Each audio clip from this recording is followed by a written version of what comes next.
Cyclones यानी चक्रवात। चक्रवात वाले टॉपिक से भी कई बार क्वेश्चंस आते हैं, तो हम ये टॉपिक भी आज कंप्लीट करेंगे। कितने लोग जुड़े सेशन के साथ? आ जाओ जरा, जल्दी से आ जाओ सब लोग। देखो, साइक्लोन की डेफिनेशन तब तक मैं आपको बता देता हूं। साइक्लोन की डेफिनेशन का मतलब होता है, साइक्लोन का मतलब होता है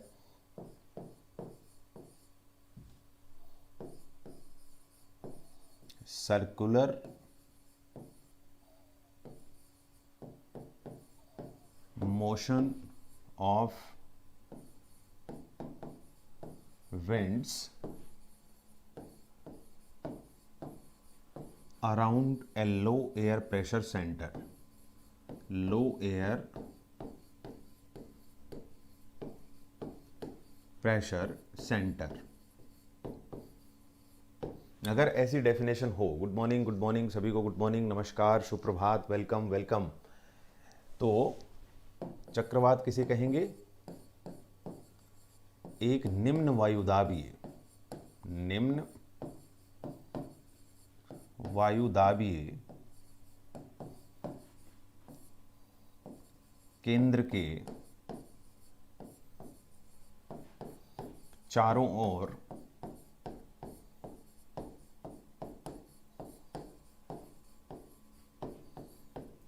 पवनों का या की चक्रीय गति, चक्रीय गति, तो इसे हम कहेंगे एक साइक्लोन। मतलब एक लो एयर प्रेशर सेंटर हो और उसके चारों तरफ विंड्स गोल गोल घूमना शुरू कर दें।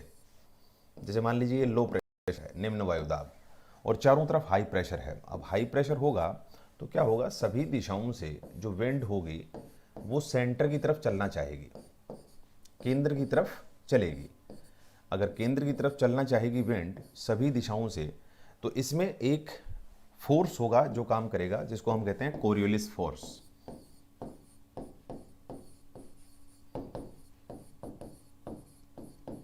यानी कोरियोलिस बल।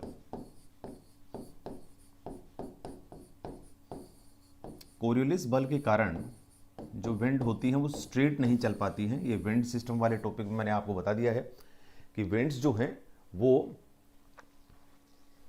हो जाएगा सब हो जाएगा, ठीक। वो उत्तरी गोलार्ध में, अगर हम बात करें नॉर्दर्न हेमिस्फीयर कि ये साइक्लोन कहाँ बना है, उत्तरी गोलार्ध में बना है। तो उत्तरी गोलार्ध के अंदर अगर कोई साइक्लोन बनता है, जैसे कि इंडिया भी उत्तरी गोलार्ध में है, नॉर्दर्न हेमिस्फीयर में है,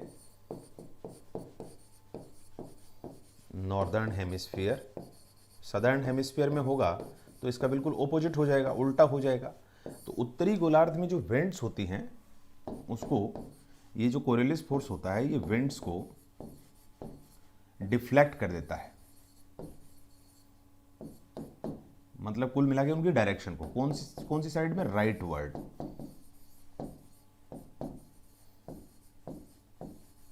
यानी पवन की दिशा में दाहिनी ओर विक्षेपण कर देता है। मतलब विंड्स जब भी चलेंगी तो वो राइट साइड में डिफ्लेक्ट हो जाएंगी।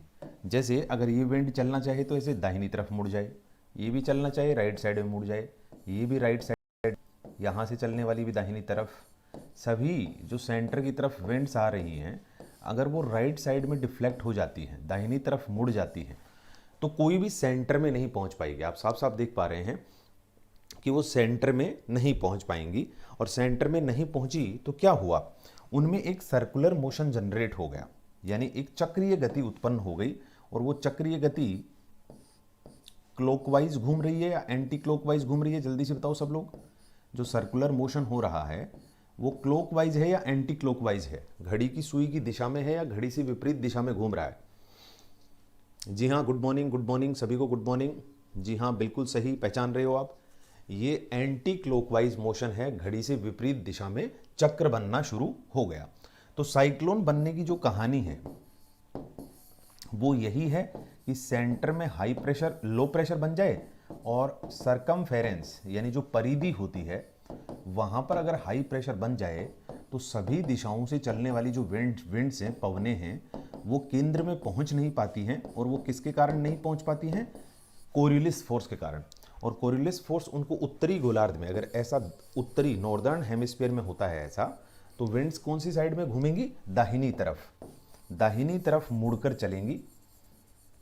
और दाहिनी तरफ मुड़ के चलेंगी तो कुछ एंटी क्लॉकवाइज मोशन होगा और इस तरीके से साइक्लोन बनता है, चक्रवात बनता है। बिल्कुल सही, एंटी क्लॉकवाइज घूमती हैं नॉर्दर्न हेमिस्फीयर में। तो ये हुआ साइक्लोन का एक पहला आंसर कि साइक्लोन क्यों बनता है। साइक्लोन बनता है कोरियलिस फोर्स के कारण, कोरियलिस बल के कारण। कोरियलिस बल क्या है? ये अर्थ के रोटेशन की वजह से, हमारी जो पृथ्वी लगातार घूर्णन कर रही है उसके कारण कोई भी विंड जब चलती है, पवन चलती है, तो वो स्ट्रेट नहीं चल पाती, सीधी नहीं चल पाती। नॉर्दर्न हेमिस्फीयर में अगर ऐसा होता है तो विंड दाहिनी तरफ राइट साइड में डिफ्लेक्ट होती है, और सदर्न हेमिस्फीयर दक्षिणी गोलार्ध में ऐसा होता है तो कौन पूछ रहा है? अरे वही तो पढ़ा रहा हूं, नादान बालक। तो विंड्स लेफ्ट साइड में घूम जाएंगे अगर सदर्न हेमिस्फीयर में ऐसा हुआ तो।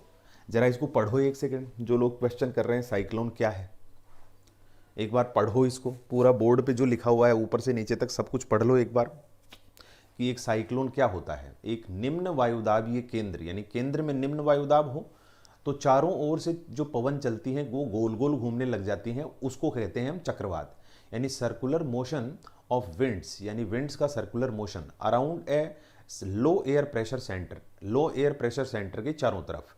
क्यों सर्कुलर मोशन बनेगा? Coriolis force. कोरियलिस फोर्स क्या होता है? कोरियलिस बल होता है विंड्स को सीधा नहीं चलने देता, उत्तरी गोलार्ध में वो उनको दाहिनी तरफ मोड़ देता है। देखो सभी राइट साइड में मुड़ी हैं, right side, right side, right right, जाना तो सीधा चाहिए था, सीधा आना चाहिए, लेकिन ये राइट घूम गई, ये भी राइट, ये भी राइट, ये भी राइट।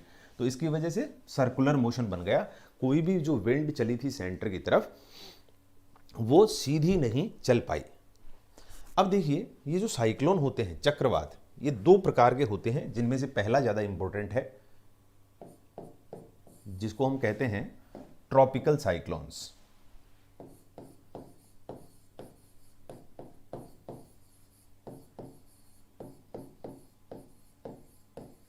ट्रॉपिकल साइक्लोन्स यानी उष्णकटिबंधीय चक्रवात।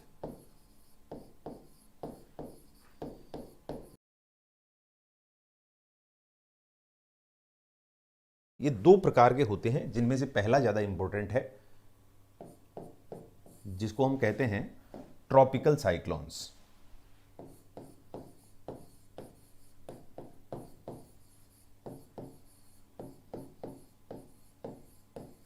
ट्रॉपिकल साइक्लोन्स यानी उष्णकटिबंधीय चक्रवात। अक्सर इन्हीं से प्रश्न आते रहते हैं, उष्णकटिबंधीय चक्रवात। अब यहां पर पहला शब्द आया उष्णकटिबंध, ट्रॉपिकल। ट्रॉपिकल का मतलब क्या होता है? ट्रॉपिकल का मतलब होता है ट्रॉपिक ऑफ कैंसर और ट्रॉपिक ऑफ कैप्रिकॉर्न, यानी मकर रेखा और कर्क रेखा के बीच का एरिया, इसको हम कहते हैं ट्रॉपिकल जोन। ठीक है, ट्रॉपिक्स, ट्रॉपिक्स यानी कर्क और मकर रेखा के बीच का क्षेत्र, मकर रेखा के बीच का क्षेत्र, in between area of Tropic of Cancer and Tropic of Capricorn.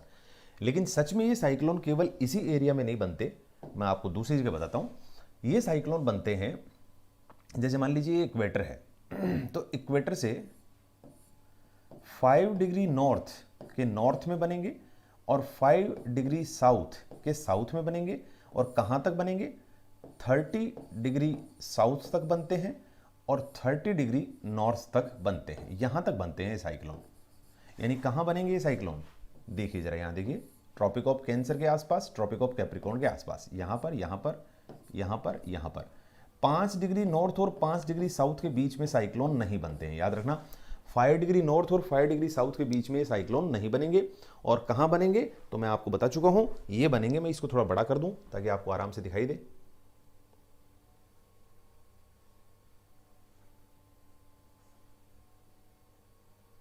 जी हां, अब थोड़ा सा ज्यादा क्लियर हो जाएगा। अब ठीक है। हाँ जी, तो ये साइक्लोन बनेंगे 5 डिग्री नॉर्थ और 5 डिग्री साउथ के बीच में ना बनकर बाहर 30 डिग्री तक। तो हम कह सकते हैं कि साइक्लोन बनेंगे 5 डिग्री से 30 डिग्री नॉर्थ में और 5 डिग्री से 30 डिग्री साउथ में। अब ट्रॉपिकल जोन तो 23.5 तक है, 30 तक क्यों? देखो ट्रॉपिकल जोन तो कर्क रेखा तक है, लेकिन क्या उत्तर भारत में गर्मी नहीं होती है? बहुत ज़बरदस्त होती है। उत्तर प्रदेश तो बहुत दूर रह गया, राजस्थान का नॉर्थ पार्ट, पंजाब हरियाणा, ये तो कर्क रेखा से बहुत उत्तर में है। क्या यहाँ पर टेम्परेचर नहीं होता? होता है। तो टेम्परेचर नॉर्थ और साउथ में शिफ्ट होता रहता है, यानी उत्तर और दक्षिण में थोड़ा सा कर्क रेखा और मकर रेखा के दक्षिण और उत्तर में भी अच्छा खासा टेम्परेचर हो जाता है। तो पहली बात तो ये। दूसरी बात ये कि आखिर ये ट्रॉपिकल साइक्लोन्स जो हैं वो ट्रॉपिक ऑफ कैंसर और ट्रॉपिक ऑफ कैप्रिकॉर्न तो छोड़ो, ये 5 डिग्री नॉर्थ और साउथ के बीच में क्यों नहीं बनते? इस एरिया में साइक्लोन्स का फॉर्मेशन क्यों नहीं होता? तो मैं बता दूं आपको कि इस एरिया को हम बोलते हैं डोल्ड्रम, या फिर इसी एरिया को बोलते हैं हम ITCZ, मतलब inter tropical convergence zone. Inter tropical convergence zone, यानी ट्रॉपिकल जोन के बीच में विंड्स का आना और आपस में कन्वर्ज होना। हिंदी में इसे कहते हैं अंतः उष्णकटिबंधीय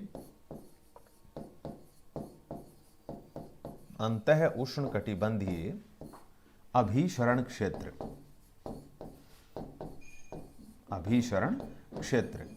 तो इंटर ट्रॉपिकल कन्वर्जेंस जोन या डोल्ड्रम के अंदर साइक्लोन क्यों नहीं बनते? तो इसका आंसर होगा जो मैंने अभी बताया आपको कि साइक्लोन बनने के लिए कोरियोलिस फोर्स का होना जरूरी है। ठीक है, साइक्लोन बनने के लिए कोरियोलिस फोर्स का होना जरूरी है। और कोरियोलिस फोर्स कहां नहीं होता? देखो, अगर हम बात करें इक्वेटर लाइन की, तो यहां से जैसे जैसे आप पोल की तरफ जाएंगे, तो पोल की तरफ जाते जाते ये कोरियोलिस फोर्स जो है ये बढ़ता चला जाता है। यानी पोल के पास, यानी ध्रुवों के पास कोरियोलिस बल होता है मैक्सिमम, हाईएस्ट, यानी उत्तम प्रभाव होगा इसका। और विषुवत रेखा के पास नो कोरियोलिस फोर्स।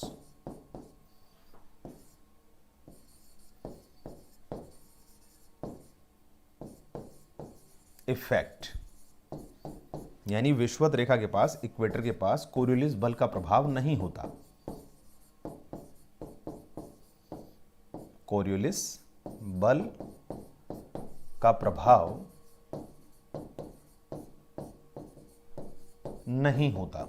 अब जहां पर कोरियोलिस फोर्स नहीं है, मैं आपको बता चुका हूं, अगर कोरियोलिस बल नहीं होगा जो विंड्स को सीधा चलने से रोकता है, वो उसको दाहिनी तरफ उत्तरी गोलार्ध में, नॉर्दर्न हेमिस्फीयर में, और बाईं तरफ दक्षिणी गोलार्ध में मोड़ देता है, अगर उसका प्रभाव नहीं है, उसका इफेक्ट नहीं है, तो साइक्लोन नहीं बनेंगे।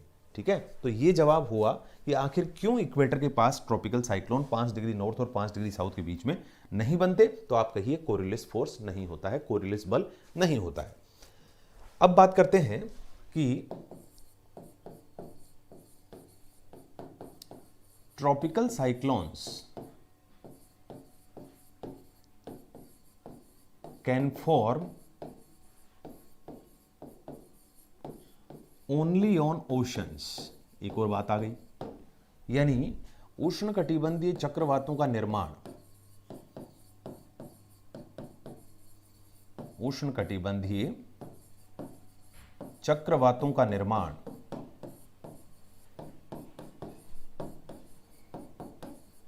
केवल महासागरों पर हो सकता है।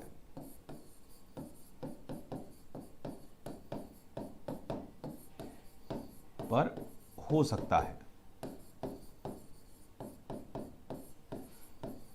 लैंड सरफेस जो जमीन है उसके ऊपर ट्रॉपिकल साइक्लोन का फॉर्मेशन नहीं होता है। ठीक है, जो लोग बाद में जुड़े हैं क्लास को 2-3 बार दोबारा देखना, क्योंकि काफ़ी टिपिकल क्लास है, काफ़ी अच्छी क्लास है, तो इसको आप 2-3 बार देखेंगे। वैसे मैं हर चीज़ 2-2, 3-3, 4-4 बार बोल चुका हूँ। जिनको नहीं समझ में आया है, जो लोग चाहते हैं कि मैं 1-2 बार या 3 बार और बोलूँ, तो वो इस क्लास को 2 या 3 बार और देख लें। ठीक है, हाँ हाँ, कोई बात नहीं, कोई बात नहीं, मुझे पता है लेट हो गया, आप काफ़ी बिजी थे आप जिंदगी में। ठीक है, तो पहली बात यहां पर आई कि ट्रॉपिकल साइक्लोन जो हैं वो ओशंस के ऊपर बनेंगे। ओशंस के ऊपर बनेंगे तो क्यों? क्योंकि these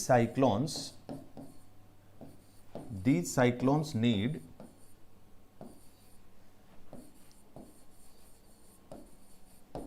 latent heat of condensation, latent heat of condensation of water vapor।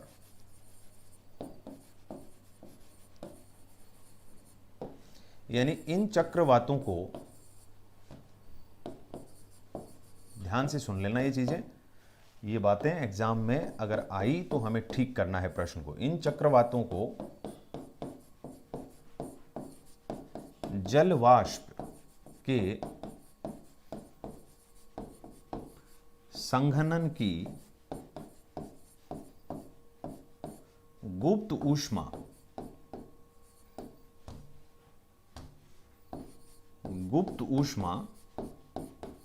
की आवश्यकता होती है। जल वाष्प के संघनन की गुप्त ऊष्मा की आवश्यकता होती है। अब यहां पर कई सारे शब्द आ गए, पहले इनको समझ लेते हैं। एक आया कॉन्डेंसेशन यानी संघनन, एक आया लेटेंट हीट यानी गुप्त ऊष्मा, और तीसरा है वाटर वेपर। तो वाटर वेपर तो सब लोग जानते हैं कि वाटर वेपर पानी की भाप होती है, जलवाष्प जो होती है वो पानी की भाप है। ठीक है जी, उसका संघनन क्या, यानी लेटेंट हीट यानी गुप्त ऊष्मा, और तीसरा है वाटर वेपर। तो वाटर वेपर तो सब लोग जानते हैं कि वाटर वेपर पानी की भाप होती है, जलवाष्प जो होती है वो पानी की भाप है। ठीक है जी, उसका संघनन क्या, यानी कॉन्डेंसेशन क्या चीज है? कॉन्डेंसेशन का मतलब भाप से पानी में बदलना।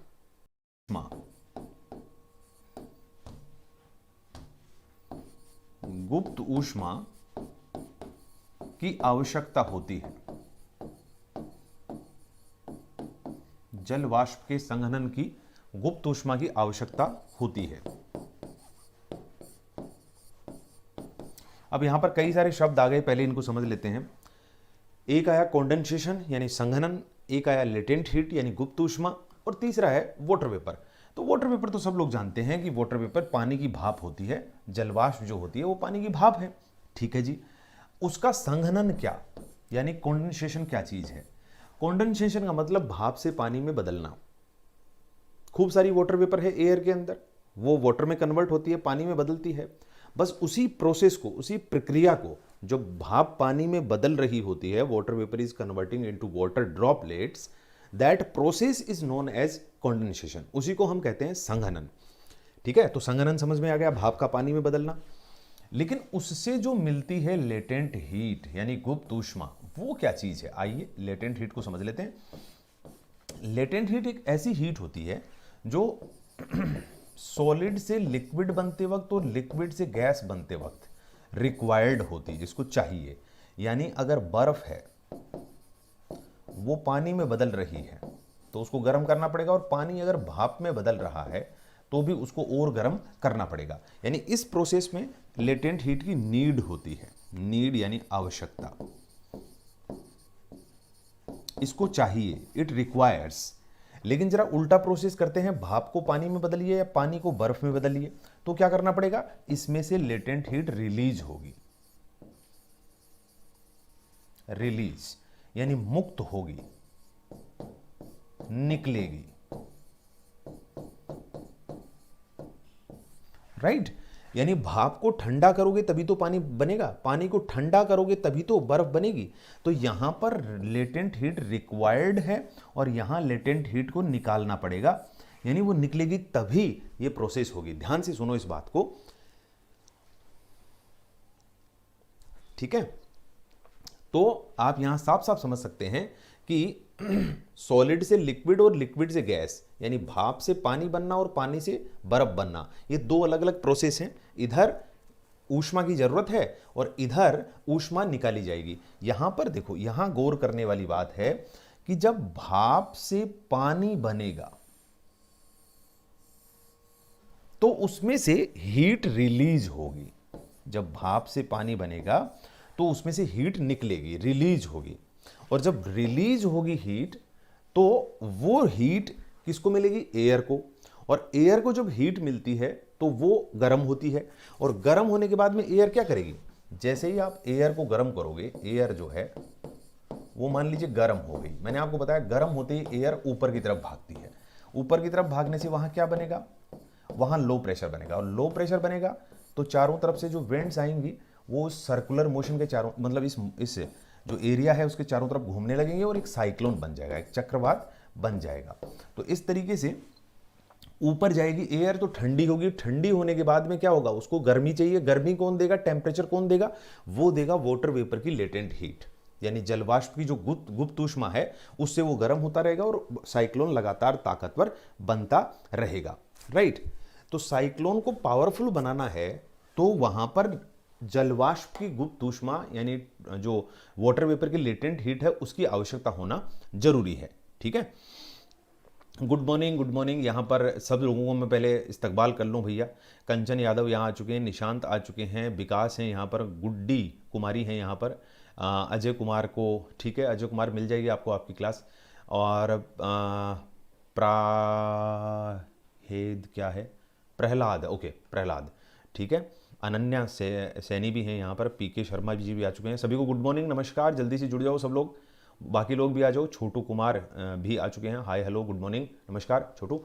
और बाकी लोग भी अननोन भी हैं यहाँ, रिंकी भी हैं, अजीत भी हैं, और इसके अलावा सूरज भी हैं यहाँ पर, सौराज ओके, और सत्यवान भी हैं, ओके ठीक है। अननोन भी हैं यहाँ पर, अननोन का नाम पता नहीं मुझे। क्लास के नोट कर लो आप बोर्ड वाले, ठीक है।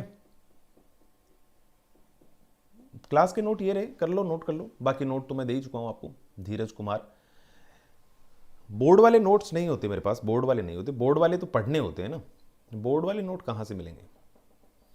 जी हाँ, आकाश, ब्रजेश और मोहित, धीरज, कृष्णा, आदर्श, सभी को मेरी तरफ से गुड मॉर्निंग नमस्कार। आई होप जितने लोगों के मैसेज आए, सुगंधा कुमारी गुड मॉर्निंग नमस्कार। हाँ देखिए यहाँ धीरज बढ़िया कर रहे थे कि हम तो आपके साथ साथ ही नोट कर लेते हैं, ये हुई ना बात। ठीक है Ajit, okay it's okay, it's okay,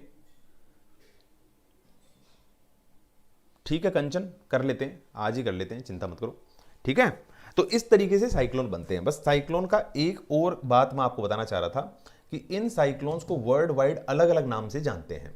मैं बता दूं आपको, थोड़ा सा यहाँ पे वर्ड मैप ले लेता हूँ आपके लिए। देखो 2-3 नाम हैं, वो हम नाम एक बार देख लेते हैं, रिवीजन कर लेते हैं, उसके बाद में चलते हैं एयरपोर्ट्स की तरफ। अगर यहां मैक्सिको की खाड़ी या कैरेबियन सी, ये दो जगह हैं। एक जगह है मैक्सिको की खाड़ी, गल्फ ऑफ मैक्सिको, मैक्सिको की खाड़ी,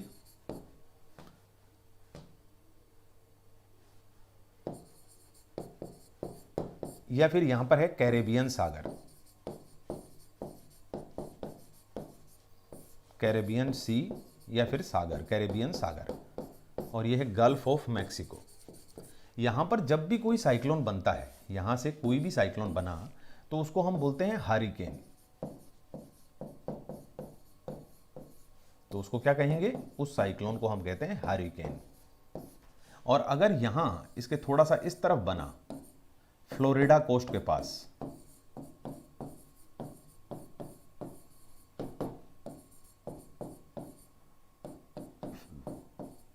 फ्लोरिडा तट के पास कोई साइक्लोन बनता है तो उस साइक्लोन को हम कहते हैं टॉर्नेडो। तो दो अलग अलग नाम हैं। टॉर्नेडो किसी भी साइक्लोन को तब कहेंगे जब वो बना फ्लोरिडा तट के पास, और अगर गल्फ ऑफ मैक्सिको, मैक्सिको की खाड़ी और कैरेबियन सी पे बनता है तो उसको हम कहते हैं हरिकेन।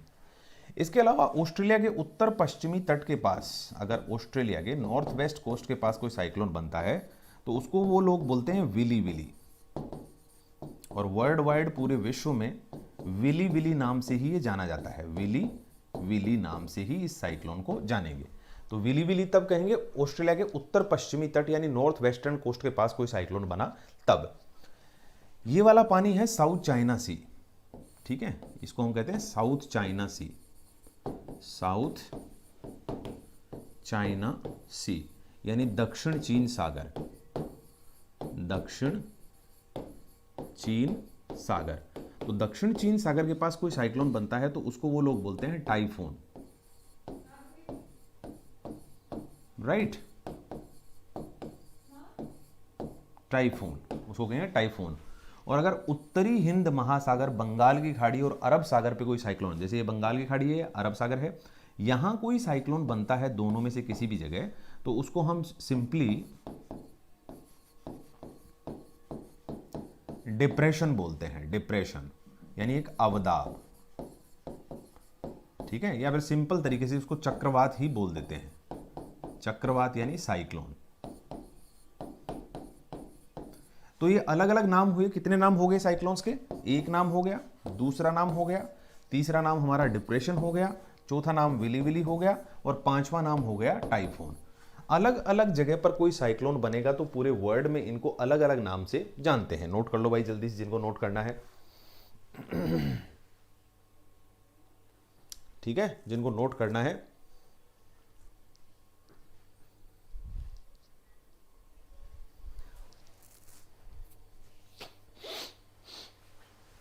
तो अलग अलग नाम, जब ये साइक्लोन दुनिया भर में अलग अलग कोने में बनेंगे, ऑस्ट्रेलिया के आसपास बना तो ऑस्ट्रेलिया में टकराएगा। अगर ये नॉर्थ इंडियन ओशन, उत्तरी हिंद महासागर में बनेगा, भारत, श्रीलंका, बांग्लादेश या फिर म्यांमार, थाईलैंड या फिर Oman, Yemen, Saudi Arabia, Qatar, UAE या फिर यहाँ ईरान या फिर पाकिस्तान में टकराएगा तो उसको डिप्रेशन बोलेंगे। या फिर वो कैरेबियन आइलैंड्स के ऊपर या यूएसए या मैक्सिको में टकराएगा तो हरिकेन कहेंगे।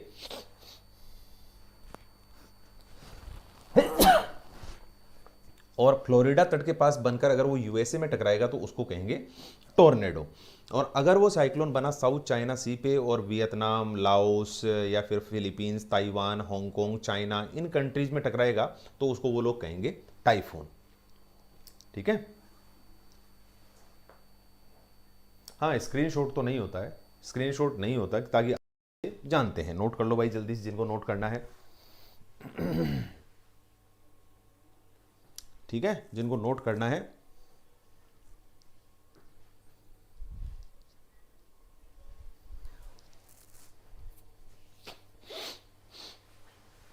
तो अलग अलग नाम, जब ये साइक्लोन दुनिया भर में अलग अलग कोने में बनेंगे, ऑस्ट्रेलिया के आसपास बना तो ऑस्ट्रेलिया में टकराएगा। अगर ये नॉर्थ इंडियन ओशन, उत्तरी हिंद महासागर में बनेगा, भारत, श्रीलंका, बांग्लादेश या फिर म्यांमार, थाईलैंड या फिर Oman, Yemen, Saudi Arabia, Qatar, UAE या फिर यहाँ ईरान या फिर पाकिस्तान में टकराएगा तो उसको डिप्रेशन बोलेंगे। या फिर वो कैरेबियन आइलैंड्स के ऊपर या यूएसए या मैक्सिको में टकराएगा तो हरिकेन कहेंगे।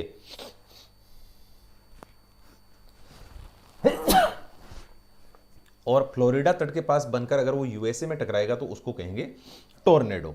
और अगर वो साइक्लोन बना साउथ चाइना सी पे और वियतनाम, लाओस या फिर फिलीपींस, ताइवान, हांगकांग, चाइना, इन कंट्रीज में टकराएगा तो उसको वो लोग कहेंगे टाइफून, ठीक है। हाँ, स्क्रीनशॉट तो नहीं होता है, स्क्रीनशॉट नहीं होता है, ताकि आप थोड़ा बहुत काम भी करो। बिल्कुल ही पका पकाया खाना चाहते हो सब कुछ सब कुछ पका पकाया खाना चाहते हो। रिंकी कुमारी, वही तो लिखा हुआ है, आप 3-4 बार मैसेज कर चुकी हो। अरे वही तो लिखा हुआ है,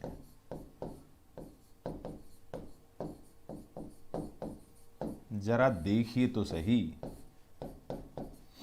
ऑस्ट्रेलिया में ही बताया है मैंने विली विली, राइट।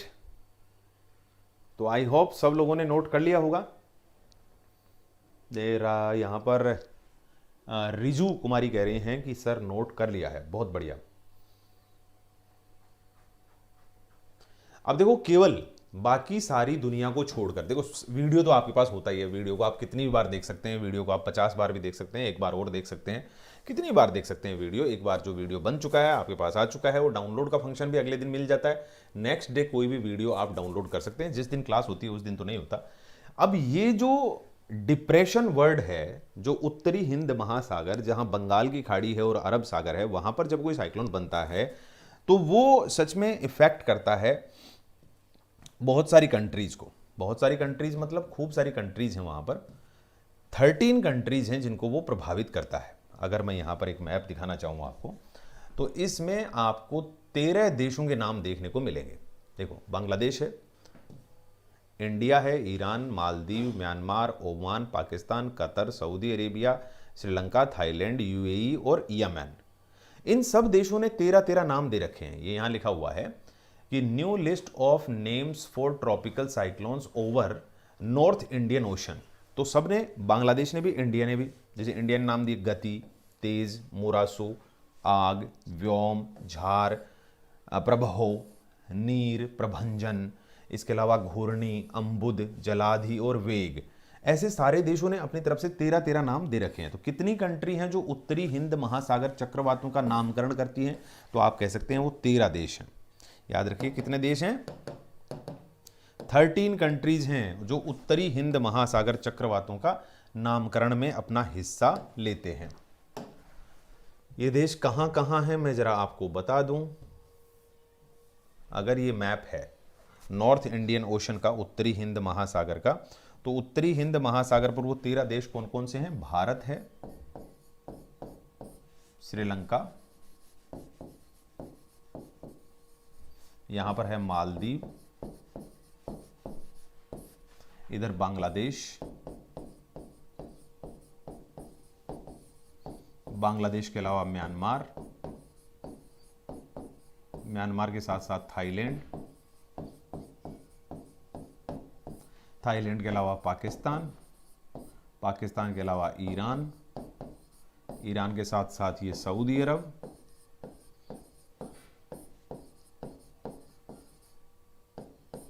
ये है यमन,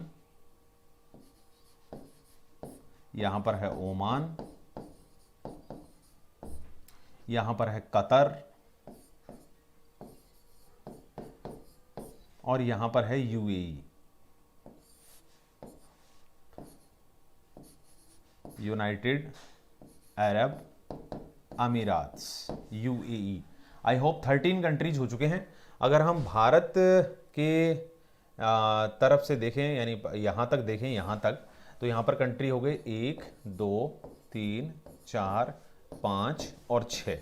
फिर इधर देखें तो 7 8 9 10 11 12 और 13। ये 13 कंट्रीज हैं जो नॉर्थ इंडियन ओशन पे, उत्तरी हिंद महासागर पर, बंगाल की खाड़ी, अरब सागर पर चक्रवात बनेगा तो इन कंट्रीज में टकराता है, इन देशों के अंदर टकराता है। ठीक है।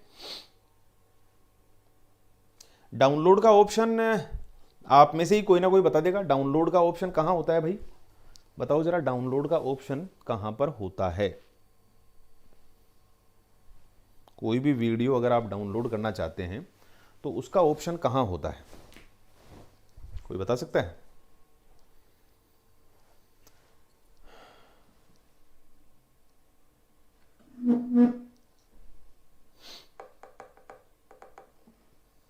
वीडियो डाउनलोड नहीं होता। डाउनलोड होता है, इस बैच में नहीं होता। अच्छा, इस बैच में नहीं होता होगा, फिर इसमें फंक्शन नहीं होगा, फिर इस बैच में फंक्शन नहीं होगा। बाकी सारे बैचेज में तो है, मुझे नहीं पता। नेक्स्ट डे वैसे हो जाता है, मुझे बताया गया था। कोई भी क्वेश्चन है तो लिख दो, कोई दिक्कत नहीं। अच्छा, इसमें ऑप्शन नहीं आता, इसमें करवा दो सर। चलो मैं बोलता हूं उनको, बोल देता हूं, अगर हो पाएगा, अगर ऐसा रूल रेगुलेशन है तो हो जाएगा, कोई दिक्कत नहीं है। चंदन नेहक आप भी आ चुके हैं, ठीक है, ओके, ठीक है, ठीक है। तो ये हुआ ट्रॉपिकल साइक्लोन्स का खेल क्या है वो सब कुछ, राइट। अब किसी ने कहा कि इंडियन एयरपोर्ट्स,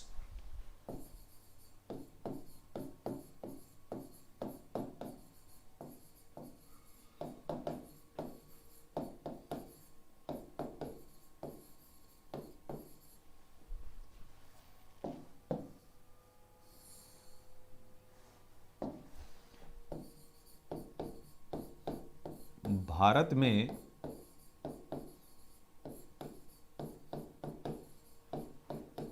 वायुपत्तनों का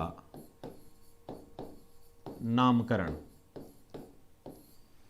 कई सारे इंटरनेशनल एयरपोर्ट हैं, कई सारे अंतर्राष्ट्रीय हवाई अड्डे हैं जिनका भारत में अलग अलग नाम है। नहीं नहीं, अननोन आप जो भी हो, नहीं, वो अवेलेबल नहीं है। और जो ये होते हैं ये सारे के सारे मैं आपको बता चुका हूं, पीडीएफ नोट्स है।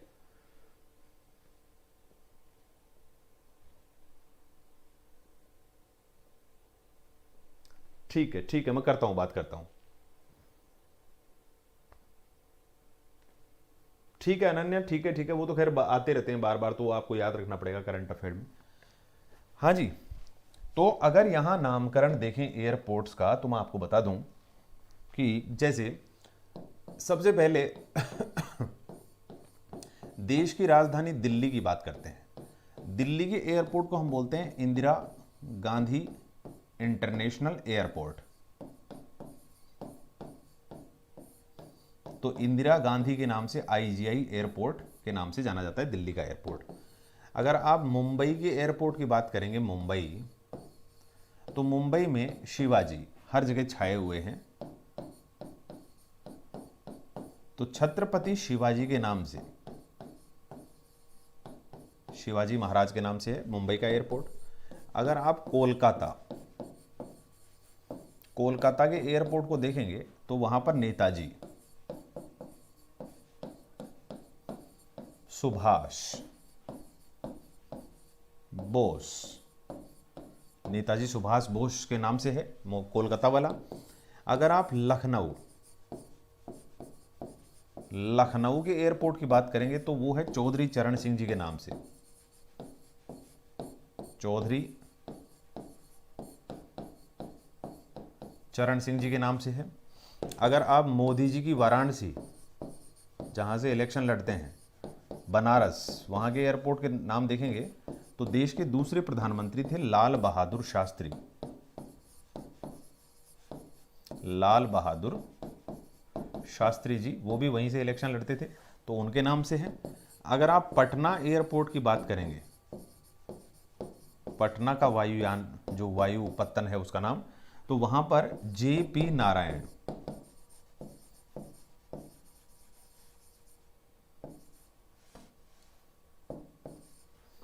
यानी जयप्रकाश नारायण, जयप्रकाश नारायण के नाम से है पटना का हवाई अड्डा। इसके अलावा आप अमृतसर की बात करते हैं, पंजाब के अंदर, तो सिखों के जो गुरु हैं वो मिले राम से और एक दूसरे के हो गए दास।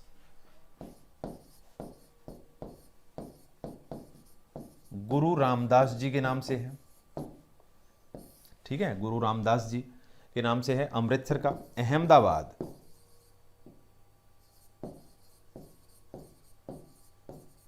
अहमदाबाद में बुलेट ट्रेन आके रुकेगी भाई, और गुजरात में सरदार पटेल, ठीक है, सरदार पटेल के नाम से है, सरदार वल्लभ भाई पटेल, ठीक है, तो सरदार पटेल के नाम से है अमृतसर वाला हवाई अड्डा। तो दिल्ली, मुंबई, कोलकाता, लखनऊ, वाराणसी, पटना, अमृतसर और अहमदाबाद। इसके बाद नेक्स्ट एयरपोर्ट, चलिए यहीं पे लिख देता हूं, नेक्स्ट एयरपोर्ट हम ले लेते हैं जैसे नागपुर। नागपुर देश का केंद्र कहलाता है और नागपुर के हवाई अड्डे का नाम है बाबा साहेब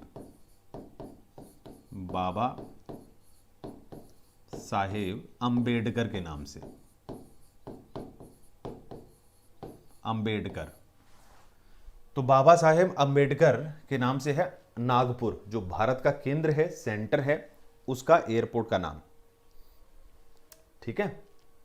हाँ बिल्कुल सही, बिल्कुल निशांत, ले सकते हो आप, इंडिया और वर्ल्ड ज्योग्राफी आती है माजिद हुसैन की, वो ले सकते हो। हाँ रोहित नहीं है, रिटर्न नोट नहीं है, पूरा पीडीएफ नोट है, मैंने ही टाइप कर रखा है वो। देखो जो लोग ये कह रहे हैं कि रिटर्न नोट हाथ से लिख के दो, हाथ से लिखने में राइटिंग भी खराब हो जाती है, कई बार शब्द भी दिखाई नहीं देते। मैंने जो नोट्स आपको दे रखे हैं पूरे इंग्लिश और हिंदी में कंबाइंड नोट हैं, और ये कंबाइंड नोट आपको इस टेलीग्राम चैनल पे मिल जाएंगे, और यहाँ पर मैंने ये नोट्स दे रखे हैं। इंग्लिश हिंदी के जो नोट्स हैं वो आपको मैंने प्रोवाइड कर रखे हैं, आप यहाँ देख सकते हैं। मेरा टेलीग्राम चैनल के ऊपर यहाँ पर आपको नोट्स मिल जाएंगे, ठीक है। ये मेरा टेलीग्राम चैनल है, अगर आप में से कोई देखना चाहे तो वो टेलीग्राम चैनल इस नाम से है। और धर्मेंद्र जियो सर, आप अगर सर्च करेंगे धर्मेंद्र जियो सर तो GS बाई धर्मेंद्र सिंह ऐसा वाला वो मिलेगा। और इसका एड्रेस जो है वो मैं आपको दोबारा लिख के बता देता हूँ, धर्मेंद्र जियो सर, तो वहाँ पर आपको ये नोट्स मिल जाएंगे। ऐसे टाइप करना DHARMENDRAGEOSIR, अगर ऐसा लिखेंगे तो टेलीग्राम पे आप सीधा मेरे चैनल पे पहुंच जाएंगे। ऐसा करने के लिए आपको टेलीग्राम की एप्लीकेशन पहले डाउनलोड करनी होगी। टेलीग्राम की जो एप्लीकेशन है वो पहले डाउनलोड करनी होगी, और उसके बाद में आप टेलीग्राम पे जाइए, और यहाँ पर आपको ज्योग्राफी के PDF नोट्स मिल जाएंगे, और वो मैंने ही टाइप किए हैं। आप देखेंगे जिस तरीके से मैं क्लास में पढ़ाता हूँ वैसा ही वो सब कुछ लिखा हुआ है, ठीक है। महेश बर्णवाल है तो भी ठीक है, सत्यवान कोई दिक्कत नहीं है, कोई दिक्कत नहीं है, सेम ही चीज़ है। और फिर भी अगर किसी को कोई दिक्कत हो तो मैं आपको दे देता हूँ मेरा नंबर 9899493982। इस नंबर पे आप मुझे व्हाट्सएप पे भेज सकते हैं मैसेज, तो वहाँ पर भी आपको मैं लिंक प्रोवाइड कर दूंगा। जिसका भी आपका दिल चाहे वो मुझे मैसेज कर सकता है, जो भी बात हो आपके दिल में कि ज्योग्राफी का एक प्रश्न आया है या फिर कोई और, ठीक है, राइट। अरे डोमेस्टिक भी चलता है, इसमें कोई ऐसा थोड़ी है कि यहाँ से हवाई जहाज उड़ेगा। क्या दिल्ली से उड़ने वाला हवाई जहाज जयपुर नहीं जाता? क्या दिल्ली से उड़ने वाला पटना नहीं जाता? क्या दिल्ली से हवाई जहाज उड़ता है तो वो वाराणसी नहीं जाता? दिल्ली से उड़ने वाला नागपुर नहीं जाता, मुंबई नहीं जाता? अरे ये डोमेस्टिक भी हैं, यहाँ से इंटरनेशनल भी जाते हैं, ठीक है। बाकी जो और एयरपोर्ट बच गए हैं वो आप अपने लोकल स्टेट की अगर कोई एग्जाम हो रही है तो एक आध आपकी स्टेट का याद कर लो, दूसरी स्टेट का याद करने की जरूरत नहीं है। एग्जामिनर जानता है कि पूरे देश की सारी चीजें कैसे याद करेगा, कोई कंप्यूटर थोड़ी है। आप कोई कंप्यूटर थोड़ी हो जो सारे की सारी चीजें रट लोगे, अपने भेजे में डाल लोगे। फिर गूगल विकिपीडिया की क्या जरूरत है? फिर एनसाइक्लोपीडिया गूगल को क्यों यूज करते हो आप? गूगल मैप्स की जरूरत इसलिए पड़ती है ना कि सारे रास्ते हमें नहीं पता, सारी जगह हमें नहीं पता। तो वो मशीन बना रखी है, इंसान ने मशीन बना ली जो फालतू के डेटा को इकट्ठा रख सके। इंसान को फालतू का डेटा, बिना काम का डेटा रखने की जरूरत नहीं है दिमाग में, क्योंकि वैसे ही जिंदगी के पछड़े इतने हैं, इतनी भसड़ है जिंदगी के अंदर कि इंसान उससे ही नहीं निकल पाता। तो ये डेटा अंदर भरने की क्या जरूरत है? अभी तो जिंदगी बहुत लंबी है आपकी, रुकिए तो सही, इनकी जरूरत नहीं है। सारे सारे सारे जो भी आप कंपटीशन एग्जाम दे रहे हैं सभी के अंदर काम में आएंगे, चिंता मत करो। तो इस तरीके से दो चार एयरपोर्ट के नाम और हो सकते हैं, जैसे आप बात करें पोर्ट ब्लेयर। अगर अंडमान निकोबार आप पोर्ट ब्लेयर चले जाते हैं तो पोर्ट ब्लेयर में वीर सावरकर को काला पानी की सजा मिली थी। वीर सावरकर जो हमारे आजादी के सपूत रहे हैं, वीर सावरकर। तो वीर सावरकर के नाम से वहां का सेलुलर जेल, एयरपोर्ट का नाम है पोर्ट ब्लेयर के एयरपोर्ट का नाम। तो इतने से एयरपोर्ट्स के नाम आप एक बार के लिए याद रखिए। और करना चाहते हैं तो आप अपनी तरफ से और भी याद कर सकते हैं, ठीक है। हाँ, नाम ही बताए मैंने कुलदीप, ये सारे नाम ही बताए हैं, एयरपोर्ट के नाम हैं। जैसे दिल्ली के एयरपोर्ट का नाम इंदिरा गांधी अंतर्राष्ट्रीय हवाई अड्डा, मुंबई है छत्रपति शिवाजी हवाई अड्डा, कोलकाता में नेताजी सुभाष चंद्र बोस के नाम से, लखनऊ के अंदर चौधरी चरण सिंह का काफी दबदबा रहा है, वाराणसी मोदी जी हैं तो प्रधानमंत्री लाल बहादुर शास्त्री भी थे, पटना के एयरपोर्ट का नाम जयप्रकाश नारायण जी के नाम से है, अमृतसर में गुरु हैं, राम हैं, दास हो गए, गुरु रामदास, अहमदाबाद में सरदार पटेल, गुजरात है तो वो तो, नागपुर में बाबा साहेब, सेंटर के अंदर सेंटर वाला कानून, और पोर्ट ब्लेयर में वीर सावरकर जी के नाम से एयरपोर्ट है, ठीक। अब आप अपनी सारी क्लासेस चेक करना, ठीक है।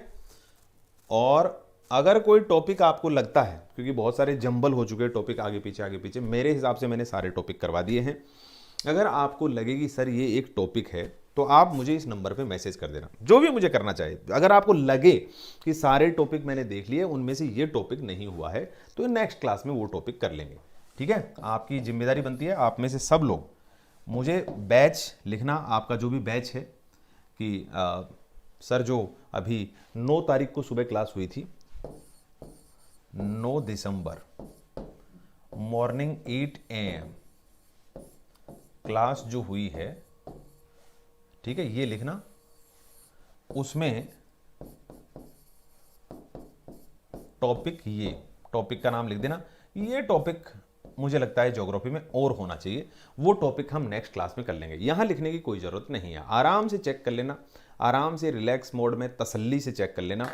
उसके बाद में देखना, आप सारी क्लासेस चला चला के 1-1, 2-2 मिनट देखना उसमें क्या लेना, नोट कर लेना। और बाद में आपको लगेगी ये टॉपिक और होना चाहिए, तो नेक्स्ट क्लास के अंदर वो टॉपिक हम और कर लेंगे। क्या आप मेरी बात से संतुष्ट हैं? ठीक है, क्या आप मेरी बात से संतुष्ट हैं? मतलब आपको जो डिमांड हो वो टॉपिक भी मैं करवाने के लिए तैयार हूं। धीरज करें, यस, मुझे अच्छी लगी बात। मैप तो मैंने सब कुछ करवा दिया, इंडिया और वर्ल्ड सारे मैप करवा दिए, वर्ल्ड मैपिंग भी करवा दी। देखो तो सही आप जाकर, यहां मत लिखो कुछ भी। यस, वेरी गुड, बहुत बढ़िया, बहुत बढ़िया, थैंक यू वेरी मच आप सभी का।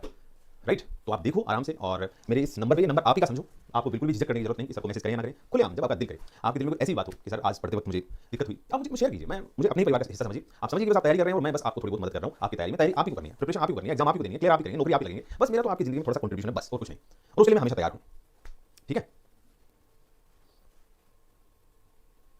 ठीक, सारी क्लासेस को देखो जो आपके बैच में है, उन क्लासेस को देखो और उसके बाद में बताओ। यहां कुछ डिस्कस मत करो, यहां क्योंकि आप सभी क्लास देखी नहीं, मुझे पता है। जो क्लासेस आपको आपके पास हैं, जो क्लास हुई है, बहुत सारे लोगों ने आप में से वो क्लासेस देखी नहीं। हाँ देखो, ये भी कर रहे हैं, कुछ नहीं देखी है। हाँ, ओके आदर्श, थैंक यू। तो चलिए फिर आज के लिए मैं आपको यही काम देके छोड़ता हूँ। आज कल जब भी आपका दिल करे, हम परसों लगा लेंगे क्लास, कोई दिक्कत नहीं है। हम मंडे को लगा लेंगे क्लास, कोई दिक्कत नहीं है। ट्यूसडे को लगा लेंगे क्लास, कोई दिक्कत नहीं है। आप पहले चेक कीजिए और मुझे आप सेंड कर दीजिए, ये लिख के सेंड कर देना कि सर मैं इस बैच से हूँ, सुबह 9 दिसंबर जो 8 बजे क्लास हुई थी, उसमें ये टॉपिक मुझे लगता है कि नहीं हुआ। आप ऐसा करके लिख दीजिए। बिल्कुल अजीत, आप मुझे इधर इधर मत लिखिए, इधर मुझे याद नहीं रहेगा। इधर आप लिखोगे उसका कोई सेंस नहीं है, मैसेज मैं बैक मारूंगा चला जाएगा, ये मैसेज मुझे याद नहीं रहेगा, ठीक है। मुझे आप ऐसा करके लिखेंगे तो मुझे याद आ जाएगा। Okay then, thank you so much. Priyanka, Vivek, Sandeep, Ananya, Shivani, Ajit, Anil, Kanchan, यहाँ पर निशांत हैं और चंदन भी हैं। सभी को मेरी तरफ से थैंक यू वेरी मच मेरी तरफ से। रिंकेश आपको भी, और रिजू आपको भी। अननोन आप जो है एक ही मैसेज को कॉपी पेस्ट किए जा रहे हैं, वो मैंने देख लिया है। अब यहाँ ही मैसेज मत करो, मैंने आपको बता दिया। बिल्कुल ही अंधे होकर मैसेज को कॉपी पेस्ट मत किया करो उसको मैं पढ़ूंगा ही नहीं, ऐसे मत किया करो। जब मैं रिक्वेस्ट कर रहा हूँ तो आप जबरदस्ती क्यों लिखे जा रहे हैं? धर्मजीत, अरे बढ़िया। चलिए bye bye, take care. Govinda आपका भी स्वागत और बाय बाय। छोटू कुमार आपका भी स्वागत और बाय बाय, टेक केयर, जय हिंद, बाय बाय, बहुत सारा प्यार। चलिए bye, okay okay, and you can message me any time.